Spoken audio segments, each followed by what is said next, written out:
All right. You wanted the full story on Garware High-Tech Films Limited. GHFL. GHFL. GHFL, exactly. And let me tell you, this company, it's pretty fascinating. Yeah, so we're going to do a real deep dive on this one. Definitely a deep dive.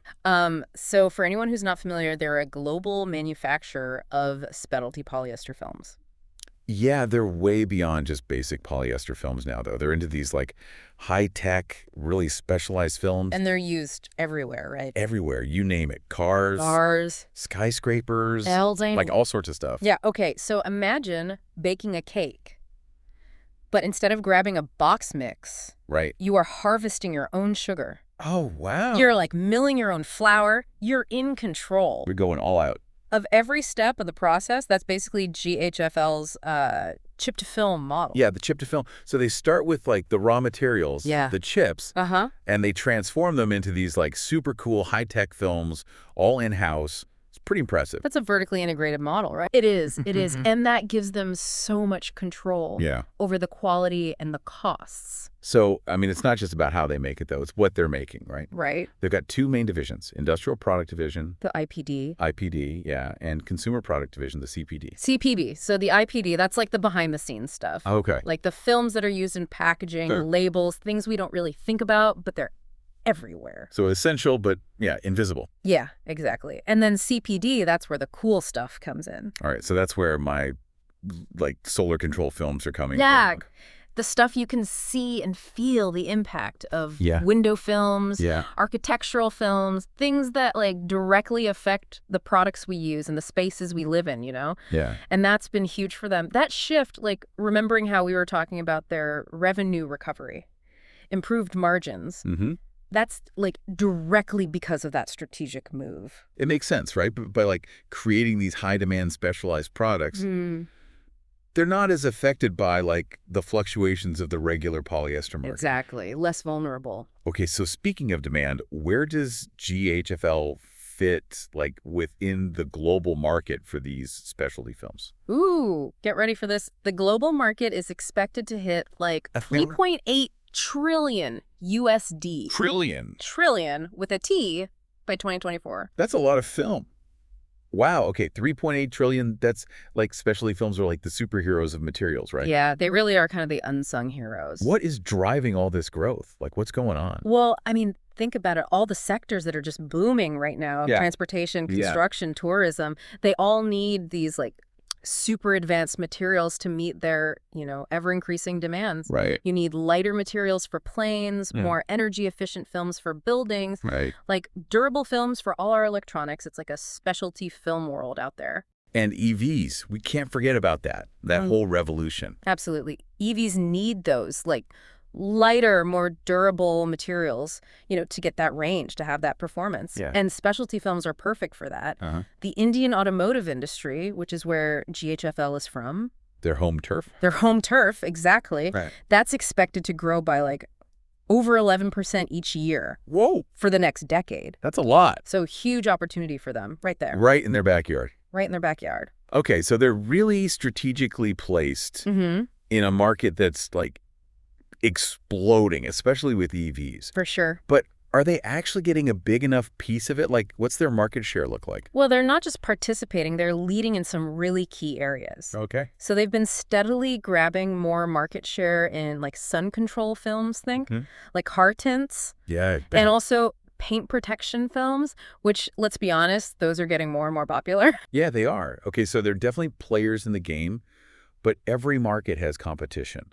Oh, for sure. So who are they going up against? Some big names, like really big names, like 3M, Eastman Chemical, Avery Dennison. Like these are the heavy hitters in the materials world. Yeah. But GHFL, they've got some tricks up their sleeve. Okay. Remember that chip-to-film model? Right. That gives them a serious advantage because they can control the quality so tightly, manage their costs, and like adapt really quickly. They can be super nimble. Super nimble, exactly. So they're like the athletes of the film world, like ready to like change direction at a moment's notice. Totally. And they're not just relying on that. They have a big R&D team, like 50 people, constantly coming up with new innovative films. So they're not just like following trends, they're setting them, you know? Right.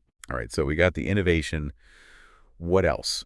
Because like you said, 3M, these other companies, they're not slacking on R&D either. Yeah, no, they're not. But GHFL, they've also built this amazing global network. Okay. So they've got distributors, sales reps, and get this, over 5,000 tinters worldwide. 5,000 tinters. 5,000 tinters. Oh. So their products get to customers quickly, Right. and they're actually controlling that application process through these things called Garware application studios. Oh, interesting. Yeah, these are like dedicated detailing and car care studios. So they're not just selling a product, they're selling the whole experience. Totally, yeah. They've got that 78% export share. That's huge. It's impressive. Yeah. So they're not just a local player, they're a global player. They are, and they're focusing on high-end customers in these like mature markets, Right. especially North America. Yeah, yeah. And that tells me that they're really committed to quality and innovation. Like they're not cutting corners, they're trying to build a reputation. Exactly. Okay, well, this is all very impressive. Yeah.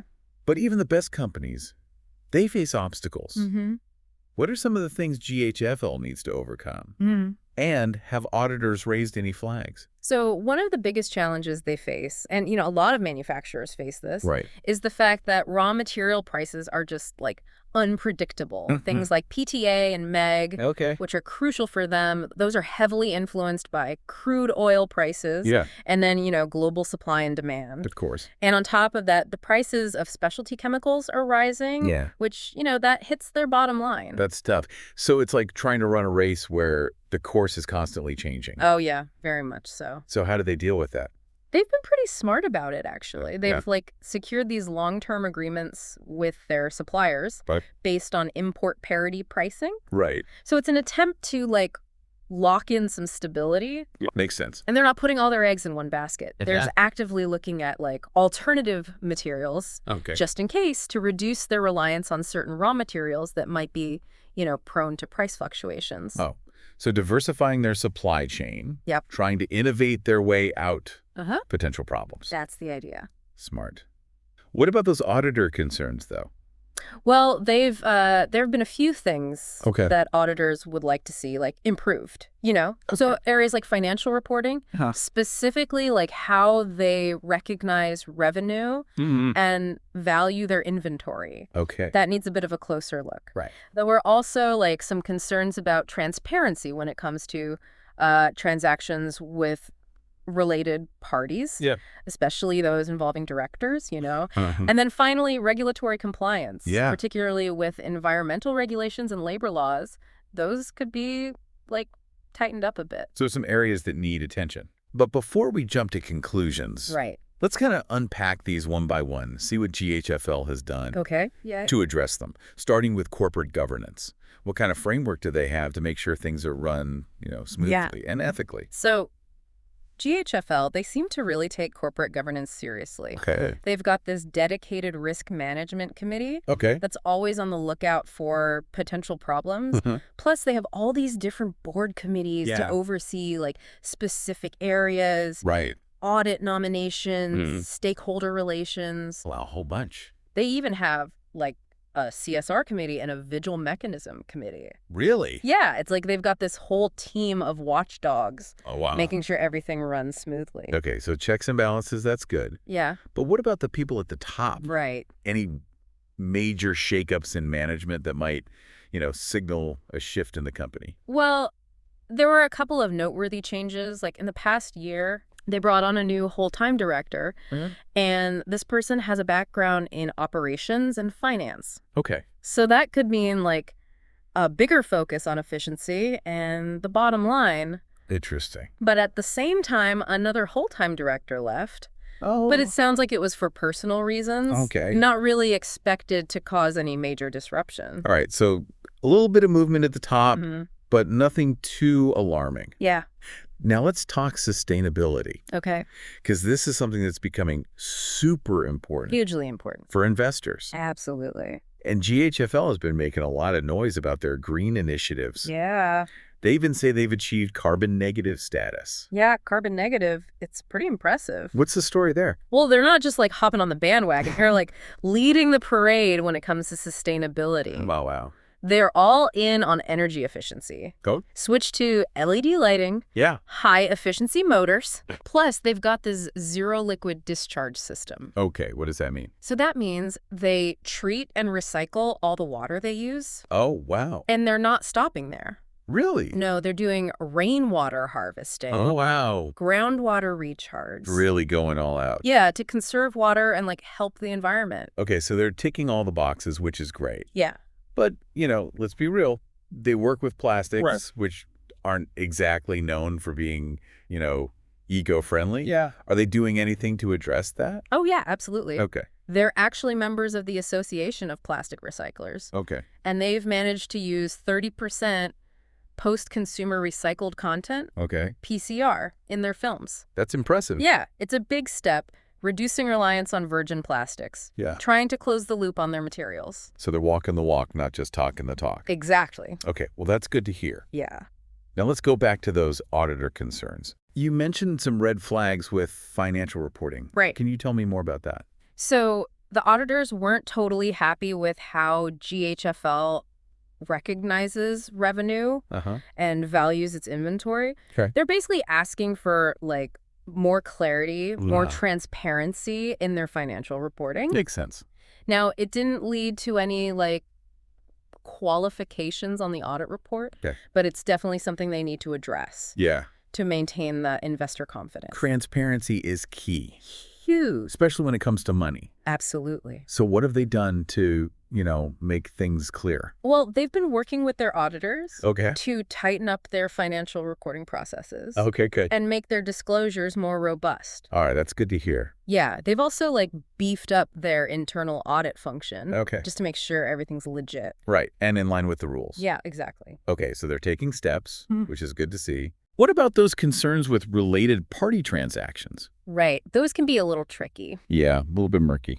So the auditors flagged some transactions with, like, entities that have ties to some of the directors. Okay. Particularly around, like, lease agreements and rent payments. Okay. Now, these transactions seem to have been done at arm's length and within the normal course of business. Right. But the auditors are really pushing for more transparency, more independent oversight. Okay. Just to avoid even the appearance of a conflict of interest. Right. It's all about building trust. Exactly. And showing that everything's above board. Yep. So how has GHFL responded to that? They've tightened their internal controls around related party transactions. Okay.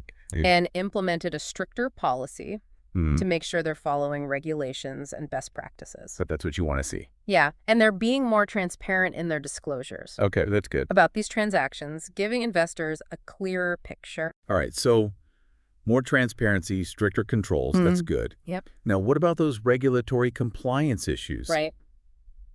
Specifically, like environmental regulations and labor laws.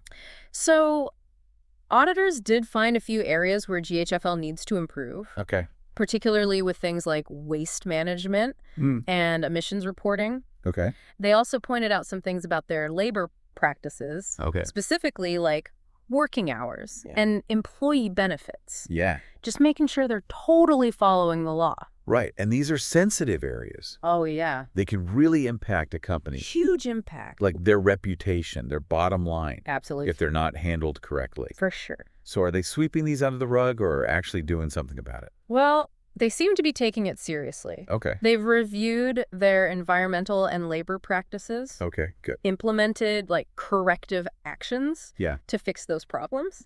And they've made their internal audit function even stronger to ensure they're staying compliant. All right, so they're taking responsibility, making changes. Yeah. That's what you want to see. That's what you want to see. Now, let's step back and look at the big picture. Okay. What's GHFL's vision for the future? So they're aiming high. Okay. They want to hit a revenue of INR 2,500 crores. 2,500 crores. That's about 300 million USD. Wow. By fiscal year 2026. Okay, that's ambitious. Very ambitious. But talk is cheap, right? Yeah. What are they actually doing to make it happen? Well, they've got this, like, multi-pronged growth strategy. Okay. They're expanding their production capacity. Okay, makes sense. To meet the growing demand. Yeah. In fact, they just got the green light from the board for a new state-of-the-art PPF manufacturing line paint protection film. Oh, right. That should be running by like the second quarter of 2026. So investing in infrastructure to make more. Exactly. What else is in their plan?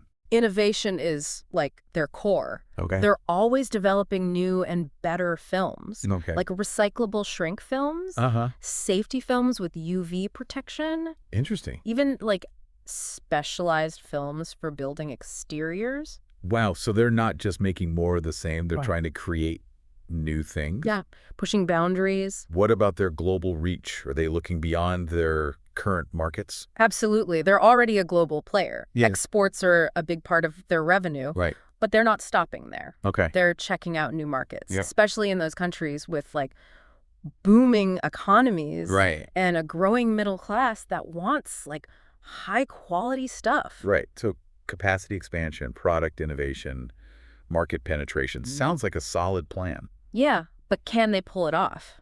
Right, that's the question. Well, their recent performance gives us some clues. Okay. Remember we talked about that record-breaking first quarter?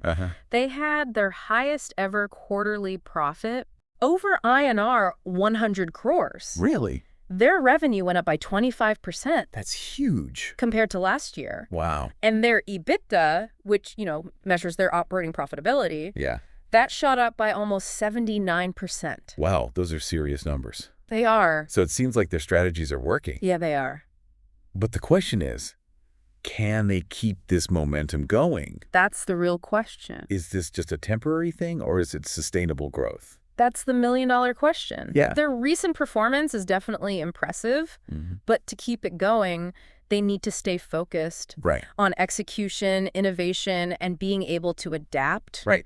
Because the market's always changing. So they have to be able to, roll with the punches. Exactly. They need to stay ahead of the game, manage their risks, and, stay committed to sustainability and ethical governance. Absolutely. Okay, so we've got these external challenges and internal decisions that will shape their future. Right. So let's unpack those a bit more. Starting with those volatile raw material prices. Right. What are they doing to mitigate that risk? So they're doing something called hedging. Okay. Which means they're locking in long-term agreements with suppliers at prices that are linked to import parity.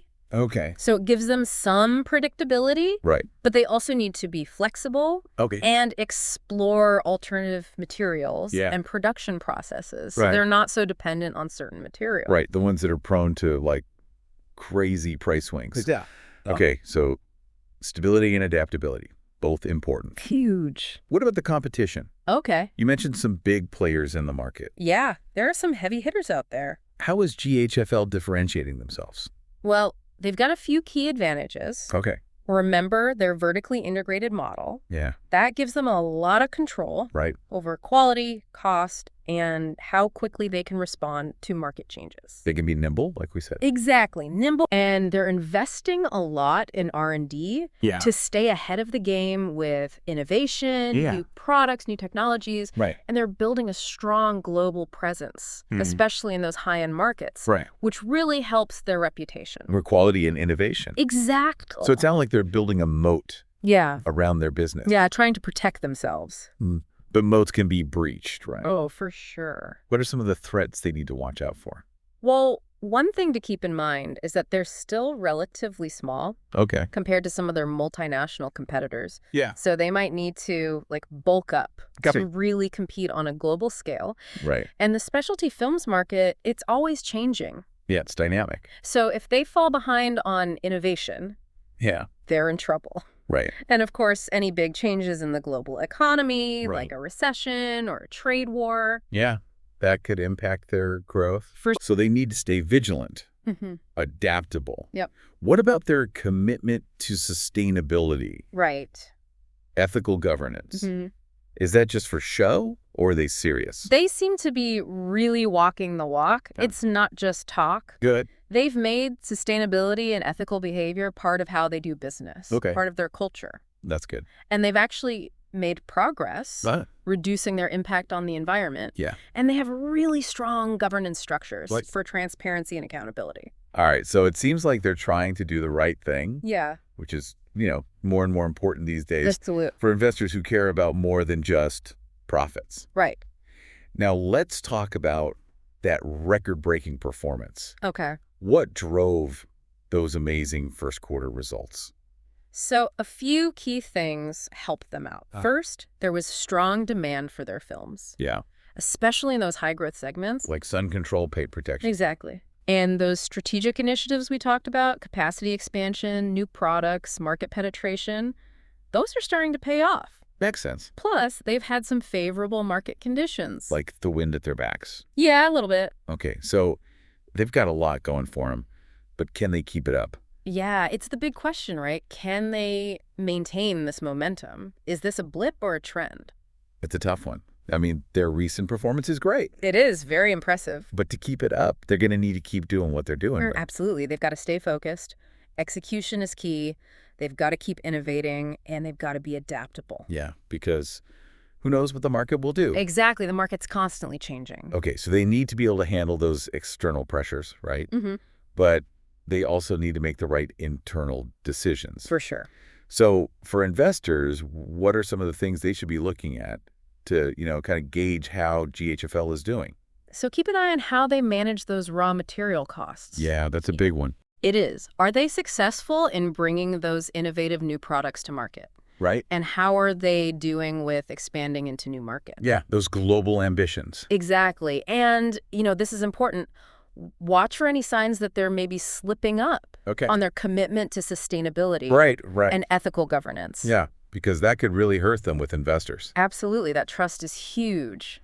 Okay, so it seems like GHFL is a company with a lot of potential. Oh, yeah. Tons of potential. But they've got some big challenges ahead. For sure.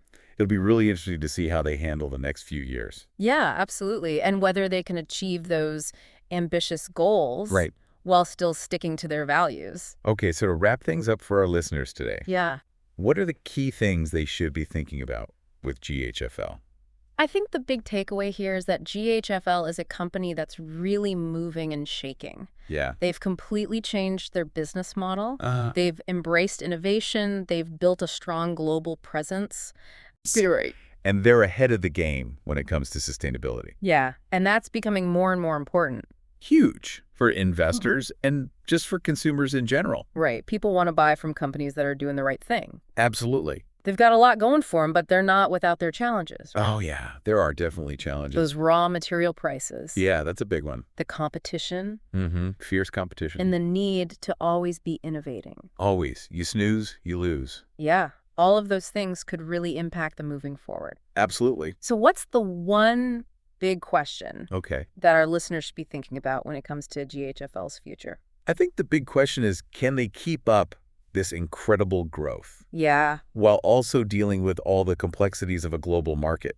Right. And all that competition. Yeah. Can they balance their ambition with, being smart, right, their innovation with being efficient, right, and their profits with their principles? Yeah, those are the big questions. It's going to be really fascinating to watch their journey. So for our listeners, keep an eye on GHFL. They're a company that's definitely making waves, and their story is just beginning. Thanks for joining us for this deep dive.